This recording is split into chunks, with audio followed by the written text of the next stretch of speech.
Selamat malam semuanya. Kami dari kelompok Reason akan mempresentasikan tentang mikroprosesor dan mikrocontroller. Next.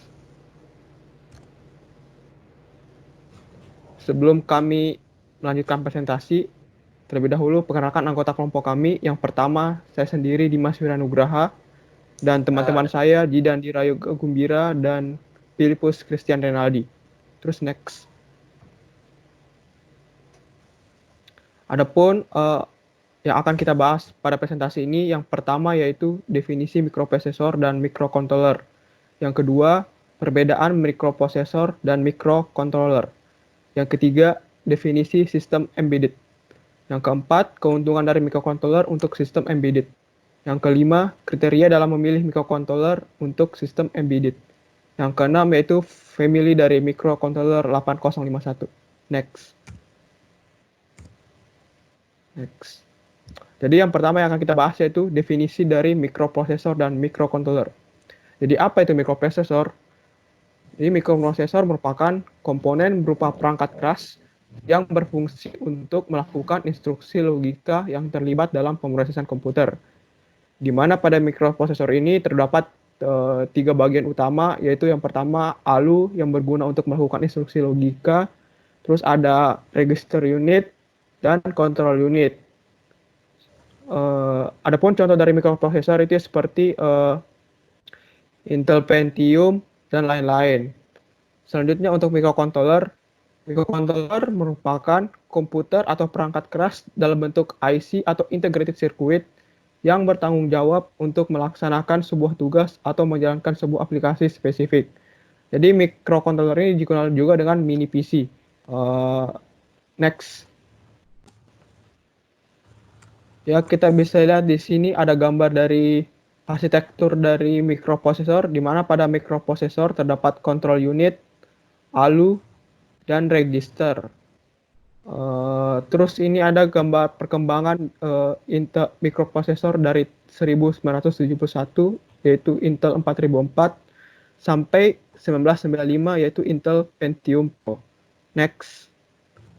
Ya ini kita bisa lihat arsitektur dari mikrocontroller berbeda dari mikroprosesor di mana pada mikrocontroller terdapat RAM, ROM, dan parallel I/O ports. Sedangkan mikroprosesor tidak memiliki RAM ataupun ROM.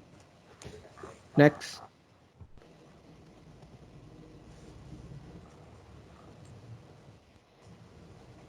Selanjutnya itu ada perbedaan dari mikroprosesor dan mikrocontroller. Yang pertama, mikroprosesor merupakan central processing unit yang terbuat dari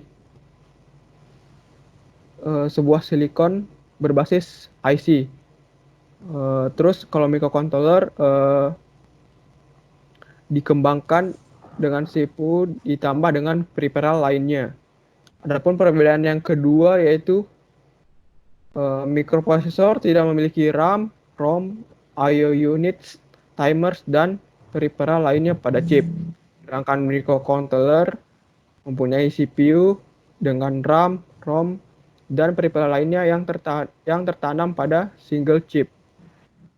Mikroprosesor dikenal sebagai jantung dari sistem komputer, sedangkan mikrocontroller dikenal sebagai otak dari sistem komputer. Yang selanjutnya yaitu mikroprosesor menggunakan external bus untuk interface RAM, ROM, I/O pins, dan peripheral lainnya. Sedangkan mikrocontroller menggunakan internal controlling bus yang tidak tersedia untuk board designer.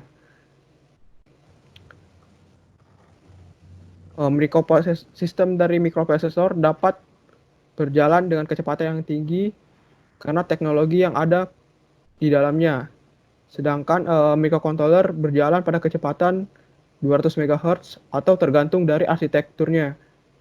Terus digunakan untuk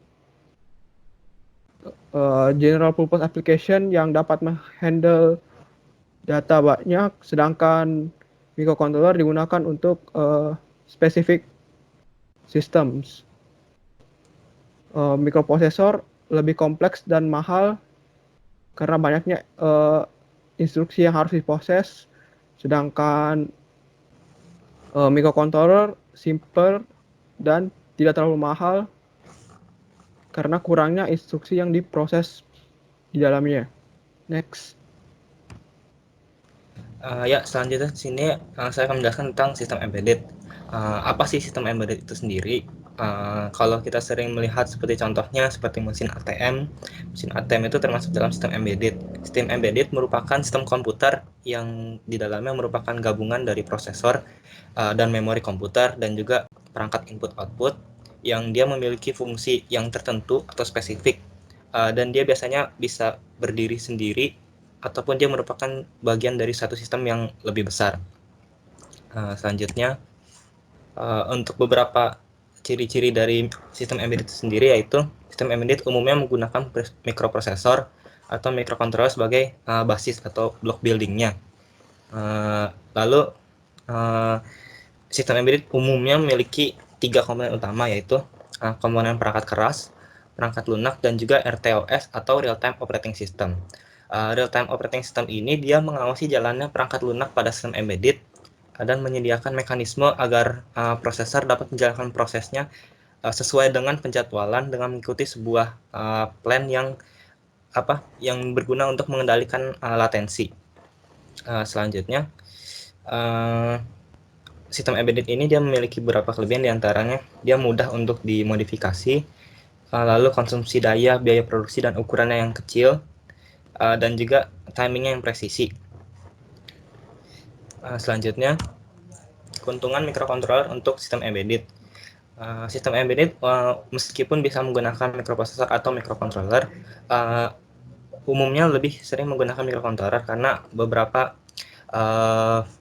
keuntungan berikut. Yang pertama, pada microcontroller, komponen memori, input-output, dan komponen-komponen yang umum digunakan dia sudah terdapat pada microcontroller itu sendiri.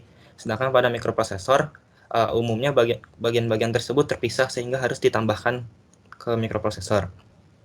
Selanjutnya, microcontroller dia memang sudah didesain dari awal untuk sistem-sistem yang memiliki fungsi spesifik dibandingkan dengan microprosesor yang mempunyai fungsi general purpose. Maksudnya di sini adalah contohnya pada sistem seperti pager.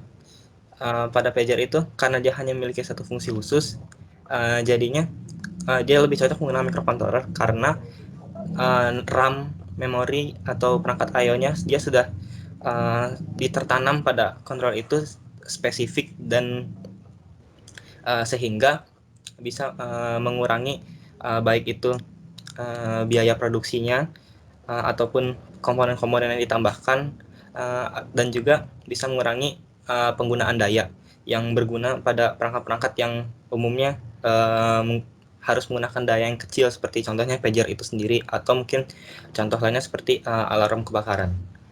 Selanjutnya materi akan dilanjutkan oleh Filipus.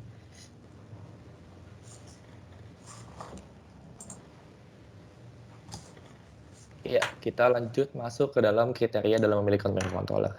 Jadi dalam memilih microcontroller, seperti yang sudah dijelaskan tadi, microcontroller adalah gabungan-gabungan dari prosesor, RAM, input-output pin, dan juga ROM. Jadi bagaimana kita bisa memilih suatu microcontroller yang bagus adalah dari kita menentukan jumlah fitur yang tersedia. Jadi bagaimana microcontroller yang kita pilih itu butuhnya seberapa banyak ROM-nya, berapa banyak RAM-nya, butuh berapa banyak timersnya, berapa banyak input-output pin-nya, serial port-nya, dan interrupt source-nya. Lalu yang kedua, jumlah software pendukung untuk microcontroller. Di mana kalau misalnya kita udah beli microcontroller, namun kita belum memiliki software pendukung untuk si microcontroller ini, kita juga tidak bisa menjalankan si microcontroller ini. Lalu hardware dari microcontroller yang lebih mudah dipahami. Dari tadi apa yang sudah dijelaskan oleh Jidan, di mana microcontroller itu membutuhkan voltage yang lebih rendah. Jadi ada beberapa hardware yang memiliki jenis microcontroller yang lebih tinggi lebih tinggi voltnya, di mana ada juga beberapa yang lebih kecil, contohnya 5 volt gitu. Dan contoh-contoh ini seperti IVR dan juga ada PIC. Lalu juga mudah untuk belajarnya, di mana ketika hardware itu sudah lebih mudah untuk dipahami, maka sang user pun juga mampu untuk memahami dan mudah mempelajari dari microcontroller tersebut. Next, kita akan lanjut ke family dari microcontroller. Jadi, dalam microcontroller 8051 itu terdapat 3 family, yaitu microcontroller 8051 sendiri, lalu ada 8052 yang adalah bagian sub dari 8051, dan juga ada microcontroller 8031 yang versinya lebih lama. Lalu, ini merupakan penjelasan dari ketiga ini, di mana pada defaultnya 8051 memiliki ROM 4 KB, sedangkan 8052 memiliki 8 KB dan 8031 memiliki 0 KB, yang berarti dia tidak memiliki read only memory, yang berarti dia tidak bisa digunakan untuk menyimpan suatu data. Lalu untuk 8051 memiliki 126 RAM byte, untuk 8052 ada 256, untuk 8031 memiliki 128. Timernya itu 8051 2, 8052 3, 8031 2. Pin input outputnya sama semua 32 input output. Untuk serial juga memiliki yang sama. Untuk interrupt source-nya untuk 8051 sebanyak 6 interrupt source. Untuk 8052 8 dan untuk 8031 ada 6. Sehingga di sini menjelaskan bahwa 8052 lebih bagus untuk digunakan dalam kinerja sehari-hari, karena untuk dalam penggunaan RAM dan penggunaan ROM-nya juga lebih kompleks, sehingga dia bisa digunakan untuk berbagai macam aplikasi-aplikasi yang ingin digunakan. Berikutnya ini adalah referensi-referensi yang kita pakai. Sekian presentasi kami. Terima kasih.